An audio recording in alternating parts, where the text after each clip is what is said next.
Shooting করতে গিয়ে পানিতে ডুবে মারা গেছেন ভারতীয় অভিনেতা রাহুল অরুণোদয়। খবরটি নিশ্চিত করেছেন রাহুলের সহশিল্পী ভাস্কর বন্দ্যোপাধ্যায়। জানা গেছে, মাত্র ৪৩ বছর বয়সী টলিউডের জনপ্রিয় অভিনেতা ও সঞ্চালক রাহুল রবিবার ২৯ মার্চ ভোলে বাবা পার করেগা ধারাবাহিকের শুটিং করছিলেন দীঘার তালশিরি সৈকতে। দৃশ্যের দরকারে সৈকত থেকে পানিতে নামেন তিনি।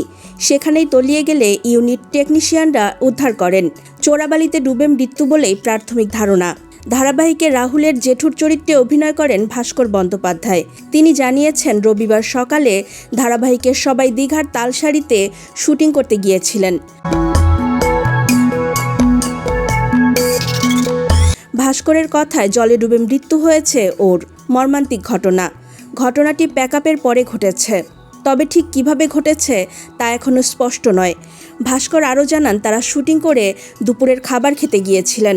রাহুল আরও কয়েকটি শট দিয়ে আসবেন বলে জানিয়েছিলেন, কিন্তু এমন কিছু ঘটে যাবে ভাবতেই পারছি না। অবাক লাগছে। সুস্থ তরতাজা মানুষ এভাবে চলে গেল, ভাবা যাচ্ছে না, যোগ করলেন রাহুলের সহশিল্পী।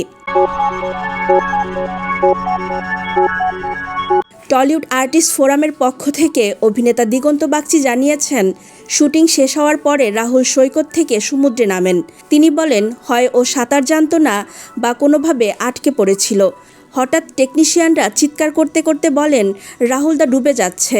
যখন উদ্ধার করা হয় তখনও বেঁচে ছিল, কিন্তু হাসপাতালে নিয়ে যাওয়ার পরে ওকে মৃত ঘোষণা করা হয়।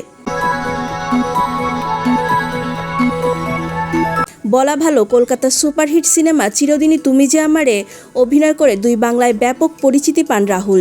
দুর্দান্ত অভিনেতা হওয়া সত্ত্বেও সেভাবে আর বাণিজ্যিক ছবিতে নিয়মিত হননি। বিপরীতে ভিন্ন ধারার সিনেমা, সিরিয়াল আর বিশেষ করে পডকাস্ট, সহজ কথায় ব্যস্ত হয়ে নিজেকে অন্য মাত্রায় নিয়ে যাচ্ছিলেন অকাল প্রয়াত এই অভিনেতা।